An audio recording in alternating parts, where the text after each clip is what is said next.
এটা EFI engine, ECU চালু থাকে জানা দরকার।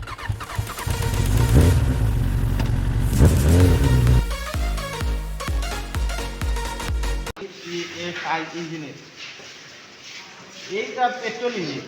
জি স্যার। কিন্তু কার্বোরেটর নাই, পেট্রোল ইঞ্জিনে তো কার্বোরেটর থাকে। জি স্যার, মিক্সার করা কিন্তু যাবে। EFI পেট্রোল ইঞ্জিনে কার্বোরেটর থাকবে না। তার থাকবে কি? ফুয়েল কাজটা ইনজেক্টর। করতে হবে।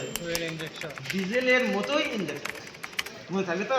যেহেতু ইঞ্জিনে কার্বোরেটর, পেট্রোল ইঞ্জিনে কার্বোরেটর থাকে, EFI পেট্রোল ইঞ্জিনে কার্বোরেটর থাকবে না। তার থাকবে কি? Fuel injector. ইনজেক্টর। হ্যাঁ, সেখানে ফুয়েল ইনজেক্টর বলতে। ওই যে ওই পাশে আছে, এই যে এই যেগুলো এটা সেন্সর, সেন্সর নিচে ইনজেক্টর। তাহলে ইসিইউ স্যার সেটা কোনটা? আচ্ছা, আগে ECU দেখায়, তারপরে অন্যান্য। ECU অর্থাৎ engine control unit. Engine control unit. আচ্ছা, এই যে এই যে ইউ পুরো নামে আছে এখানে, ইঞ্জিন কন্ট্রোল ইউনিট। এই ইঞ্জিনই যেমন গভর্নর নাম শুনছেন? জি স্যার। গভর্নরের কাজ কি? ওই স্যার যেটা সিরিজ যখন করে ডিজেল তখন পানির কাজ। হ্যাঁ, বল মনে হয় সঠিক হচ্ছে, বলো তো দেখি। স্যার যখন ওই ইনজেক্ট করে না তেল ইয়েটা ডিজেলটা, তখন ওই গভর্নর থেকে একটু করে পাস করে ওখানে।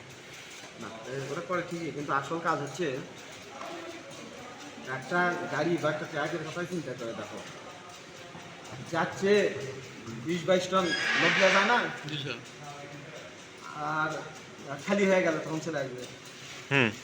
আবার জোরে যাচ্ছে, আবার আসতে যাচ্ছে। তো এই যে ডিজেল স্প্রে করতেছে, মানে চাপ দেয় ধরে আছে, অ্যাক্সেলারেটর চাপ দিয়ে ধরে আছে, ওই রকম যে ধরে আছে লোড গাড়ির ক্ষেত্রে, ওই লোডই ধরে আছে যেভাবে যাচ্ছে। কিন্তু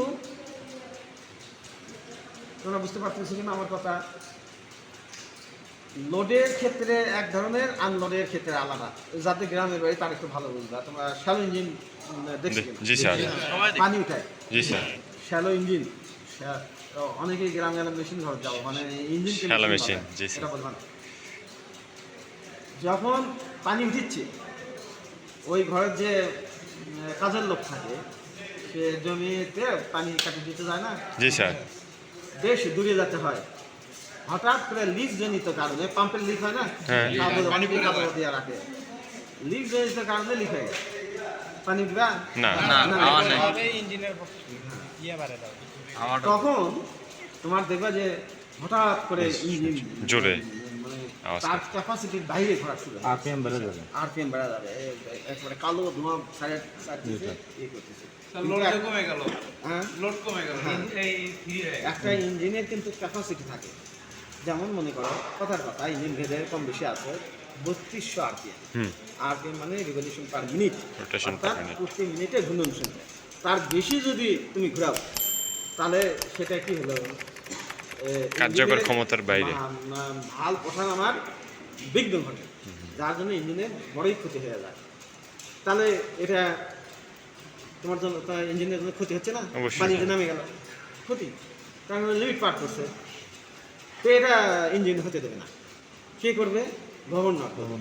তাহলে গভর্নরের সংজ্ঞাটাই হচ্ছে ইঞ্জিনের লোড এবং স্পিড এর সাথে সম্পর্ক রাখা তেল সরবরাহ করবে। দুটো জিনিসের সাথে, কার সাথে? লোড এবং স্পিড এর সাথে সম্পর্ক রাখা ফুয়েল।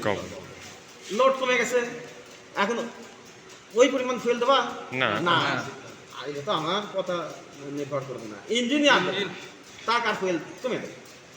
অর্থাৎ সে 2200 আরপিএম চলতেছে, 2200 আরপিএমই চালাও, ইঞ্জিনই চালাও। কে করবে এটা? গভর্নর। কিন্তু এইগুলো ইঞ্জিনিয়ার ওগুলো নেই, ওটা মেকানিক্যালি করে। আর এইটা কি? সেন্সার করে। সেন্সার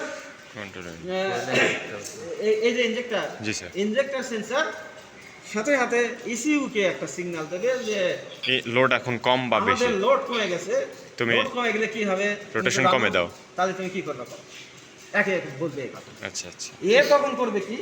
ফুয়েল যে সিস্টেম আছে, একটা সেন্সর আছে, ওই সেন্সরকে জানিয়ে দেবে যে আমার লোড কমে গেছে, তুমি ফুয়েল কম দাও। এইটাকে খুব গুরুত্বপূর্ণ কাজ করে।